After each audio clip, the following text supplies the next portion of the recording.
Hello and welcome to If These Heels Could Talk. I'm Georgina with Solutions by Georgina. And I'm Michelle with Bad Cat Digital. And Bad Cat Digital and Seems Like Quilting. We can find What? So for anybody that doesn't know, Michelle is a serial entrepreneur, an amazing businesswoman. And as such, and being not on a treatment plan for serial entrepreneurialism. I should be. No, but I can't afford it. Exactly. It's too expensive. It's too expensive. So we just keep being entrepreneurs. She had a brilliant idea years ago. I think we've been talking about it since I've known you. So I'm a quilter. I'm a quilter, and I've always kind of wanted a quilt shop, to order the fabric and get it early and, play with fabric all day and all of that kind of stuff. Because you have very specific taste. I do. Like you bring together one of the things I really enjoy about the quilts that you make is that it is not your standard types of materials and your standard types of designs. Yeah, I think primarily, I don't really have a style per se, but I do try to kind of like be outside of, if a pattern, for example, has a really specific colorway that it recommends or looks at solids, and I'm going to look at prints, or there's just different things like that. Right. But the more traditional the pattern, the more modern I go with the colors and the fabric, and so it's just a little.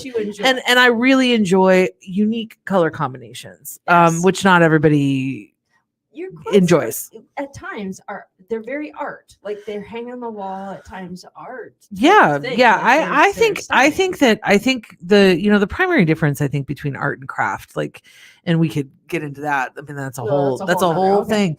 But the primary difference, I think, between art and craft is usability and utility. And I think for a long time, arts that we would traditionally think of as something that women do, yes, would double as functional or utilitarian in some way, because you're looking for a creative outlet, but your whole life and brain is about creating a home, and for so long there's only so much disposable income. And that's it. So for so long, women traditionally, our efforts went into only these utilitarian and functional spaces, and we could create art through those, but creating art outside of those was really just not something that was an option. And just, we don't have, there are some notable there are notable female artists, of course. But there's just, but the exception proves the rule. When you talk about art before probably I would say before the mid 20th century, before the mid 1900s, there are very few examples of female artists.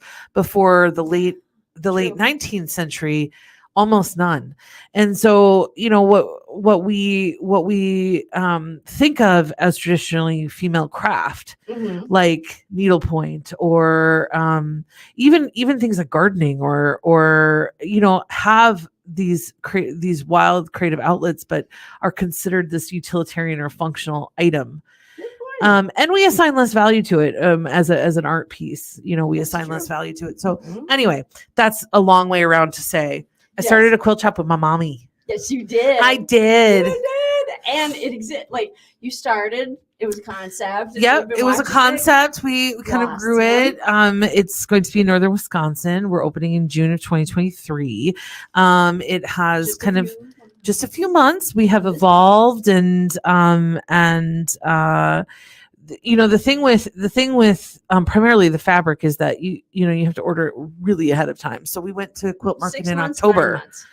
Yeah, we went to Quilt Market in October of 2022, and the things that we ordered are coming in literally right now. Oh, okay. So that's 6-7 months. Okay. I would say 6 to 8 months, because the things that we ordered in October are coming in between now and March June. And May. Okay. Coming in between March and May. And the inventory orders that are going in now are going to probably come into the shop in August, September, October. Okay. Yeah. And so you do have a storefront. We have a storefront in northern Wisconsin. but this is also an online. And then we'll also have a website, a fully e-commerce website where people can order online for shipping. Yeah. There are going to be some things in the store that will not be available online. We're planning. There's a lot of things that, my mom, whose name is Vicki, by the way. Yes, your partner. Yes, my partner in Quilt Crime, Vicki.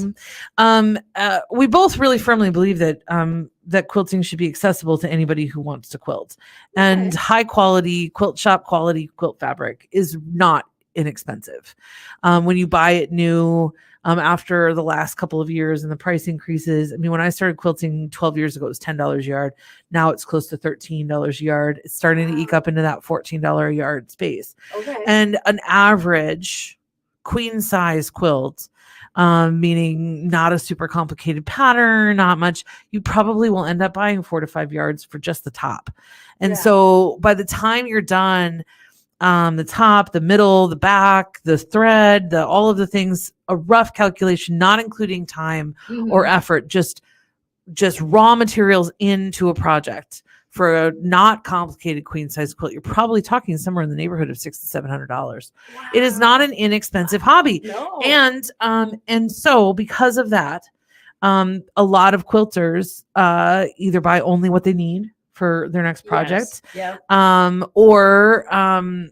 and then don't have, and then there's a whole world of quilting with scraps and things that are just not open to them. A lot of quilters will kind of shortcut themselves, like they'll buy less than they might need, thinking that if they cut it just right and don't make any mistakes, which is always a challenge. I have sewn, by the way. I can put this in there. And then a lot of people will purchase fabric that, frankly, it's just not of the same quality. It doesn't mean that it's not good. It's just not of the same quality, but there are a lot of ways to quilt with quilt shop quality fabric without paying retail price for new quilt shop quality fabric all the time. And one of those ways is to look at material that's been pre-loved or pre-owned or is somebody else's scraps or whatever. So we're going to have a kind of recycled section of the store where we'll have, a scrap bin, grab bags. We're going to do scrap jars for small scraps. But then we're also going to do quarter yard and yard cuts of things that are quality, clean, ready to go. But things that, have been previously loved. To me, I can, because other quilters buy way more than they need, and then we have huge stashes of fabric and don't know what to do with them. And they build up over time. Absolutely. Back in my organizing days, quilters. Because I firmly believe that buying fabric and using the fabric are two completely different hobbies. So, oh my gosh, that's awesome. Yeah, buying the supplies and using the supplies are two different hobbies. Whether you're a scrapbooker or a quilter or a knitter. Now that you've got the storefront, like things are starting to go in. Yeah. Has anybody randomly just knocked on your door? Oh my gosh. Come in. So it's going, this storefront is in a small town. A few months away. But it's in a small town. It is. We were there the first weekend we were there. We were ripping out some walls. It had been a hair salon with with tanning beds in it. So it had some individual rooms that we were ripping out these walls. We're ripping out these walls. We're sweaty and gross and disgusting. And this woman comes walking by. It was like 8:00 on a Sunday morning, and she's walking down the street, and she just walked in and asked us what we were doing there. She just walked right in. That's small town America. And asked us what we were doing there. And she was an elderly lady. She was, I'm gonna guess, 75 maybe. She was smoking on her walk. Nice. Because small town northern Wisconsin. I didn't know that other people still smoked really anywhere other than at home. But let me introduce you to the casinos. Yes. But she was out on her morning constitutional and enjoying a series, I'm sure, of cigarettes. And she walked in. She was smoking while she walked in. She just walked in with her cigarette. Hey, you're awesome, lady. Stay awesome. But turns out that she has a sister who does the quilting and is super excited about it. You know what I mean? So this is happening a little bit where we're getting ready. And I will say there was a huge ramp up to this. So we kind of stumbled into a really well-positioned space. Yes. And so we ended up getting the space a lot earlier than we probably would have needed to. Yes. But we've been doing work in the space kind of for almost a year. To not have to crush. Yes. To do the upgrades. To do the upgrades and get things ready. But now we're in like crunch time. Yeah. The shelves got ordered, I think, this week. So we have to like all go, and of course nobody lives there yet. Right. So that's the other thing. Like it's in the town. My parents are building a house next to this town, but they're not there yet. That's why it was early, because the house was supposed to be there first. But so delays in building, all of the things. So nobody lives there yet. So every it's a big family affair. We go every kind of other weekend. It's where we'll be Easter. Yes. We put but it's been painting and cleaning and pulling trim down, and then we polyed it and put it. Now we got to put it back up. The ceiling tiles, the drop ceiling, all had to be replaced. So and then the landlord's doing some amazing stuff too. All the windows and doors got replaced. The exterior got painted. Nice. And we're now at the point where we're just about ready to start with with our social media. We've got a newsletter people can sign up for to get updates on the shop and tidbits about what's coming, and maybe even an invite. We've got a VIP event right before the store opens. So we're going to have kind of a private party the day before the soft launch, the private party the day before we open to the public. And and if people sign up for the email newsletter, they would get that. So by the time this is published, that'll all be out. So we'll get some links into the descriptions and go from there. It's been a lot of fun to watch you. You're a serial entrepreneur. You enjoy the building of the business. You enjoy the coming together, but so weird. You love quilts. Life is so weird. Like, because first of all, I never thought I'd be an entrepreneur in the first place. Because the risk benefit, like, it's just not. I really didn't think I had that in me. I mean, people talk about it all the time, like I'm going to start a business someday, but I just never really did. In my 20s and my 30s, it was never really a thing. And whenever people around me, I was like, I could never do that. I need more security than that. I don't like the risk of that. And then to be in a place where it's now there's multiple things happening, and it's just like, who is this? Who is this person that I have become? But it's fantastic. And, it's a really different business. And starting it up is really different because Bad Cat's a professional services. Most of our costs are in staff. Most of our growth relies on staff, and people's talents and abilities.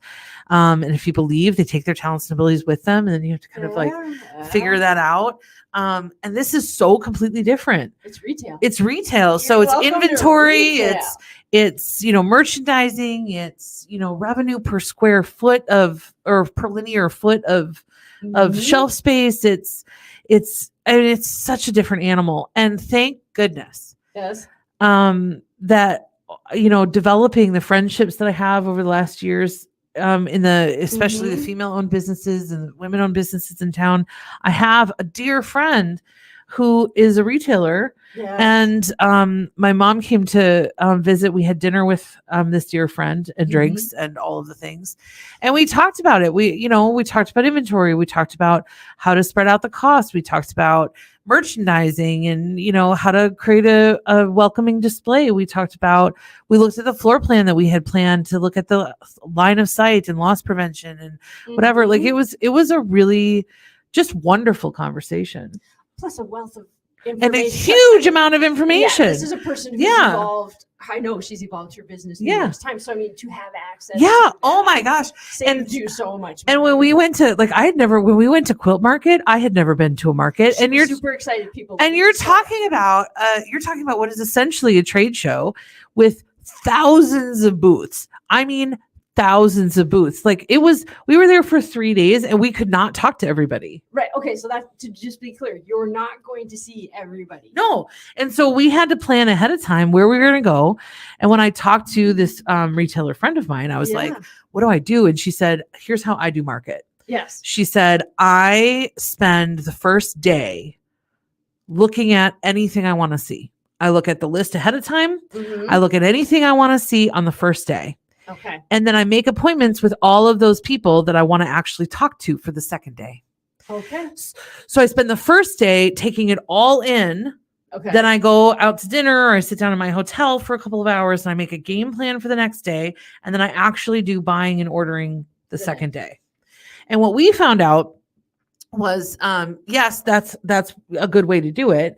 Also, we found out that we need appointments ahead of time because it was really hard for us to get appointments with the buyers or with the wholesalers on the second day. Okay. So setting appointments ahead of time would allow us to now there's to a new actually strategy. So well, I think it's just a tweak, right? A tweak upgrade. of the and then the other thing that we discovered was there's a juried and curated quilt show next to Quilt Market that is gigantic. Oh wow. And we did not save enough time to see that. Oh, sure. And by the time we actually got to see it, we were exhausted. Right. You couldn't take it on. You're like, we couldn't take it on. Like we were like, I mean, yeah. we did it. We walked around and but it was a push. Yeah. It was a push. It was not as enjoyable as it would have been if we had done it in smaller chunks. You were that first year was drink from a fire hose. Like, yeah. We had no concept, and and that's the other thing. The other thing that's been really rewarding about this is because I have, it's a new kind of business, but because I have started a business before, you get kind of used to things like much larger numbers in your life because the business runs through money just like your household does, but it's just a lot more. There's a lot more zeros on it. And so all of a sudden, amounts of money that were ginormous amounts of money before are no longer ginormous amounts of money. It's just amounts of money. Yeah. And so, but my mom's never done this before. She's retired from administration in school district. And so she's been a really wonderful, strong leader in all of these things, but she's always worked for other people. And so she's managed giant budgets, but it's never been her money. That's a whole different, and it's a whole different thing. And so it's just been it's been quite the ride for both of us. Yes. And it's really been a wonderful partnership, frankly. It's evolved nicely. It really has been. And observer, 5-10 years ago, this would never have happened. So I'm just really excited about it because I think we're working together really well. Our skills are complementing each other really well. And she's got fantastic ideas, and her operations brain is like, getting all the nuts and bolts in line. And my she's excited. Kind of creative brain is like, oh, let's do this. Oh, let's do this. Oh, let's do that. And every time I have an idea, it's just costing more money. but no, I mean, it's been really, really good. And it's been a really good, like, I think once the shop opens, we're at the point now where we got to open. Yeah. Because, there's a lot has gone into inventory. It's more than just fabric. We've got notions and patterns and yep. We'll have a thread line. We'll have batting, all of the supplies. And it's a small town. So there's basic sewing supplies that you just can't get anywhere else in the town. Yeah. That's nice of you. So, you want to have like, snaps and a few buttons and, just a couple of zippers, just basic stuff. Right. Stuff that's not expensive and, but you want a couple of irons and so as we're moving forward with that, there'll be classes, half of the floor space we've given over to a classroom. There'll be all kinds of cool programs coming up. There's some really cool fabric lines we're getting in. And our big thing has been curating fabric lines from manufacturers that nobody else in the area has. Mm-hmm. So we're really looking at carrying some unique products, highlighting, women-owned, women-owned companies and women-designed products, nice. And highlighting then, of course, and of course, women of color. So we're really looking at some fun things for different people, and really curating a collection that is not too modern and not too traditional. It's kind of right down the line, but it allows for people to stretch themselves a little bit outside of whatever's trending right now or whatever's like their comfort zone. If you really like blue, we're going to kind of push you into something a little more daring. So, or to combine the blue with like a citrus yellow color, like expand your horizons a little bit, and that's what we're really focused on. So I'm super excited about it. Seems like quilting. Yes. And that's SEAMS, in case you didn't catch the pun. Just saying. Shocking. Just saying. Thank you for joining us and for hearing the latest about what Michelle's been building. Well, thanks for asking, I Georgina. couldn't help myself, and I figured, why not share it with everybody else? Yeah. So It's going to be fun. we appreciate it. Thank you for joining us. And if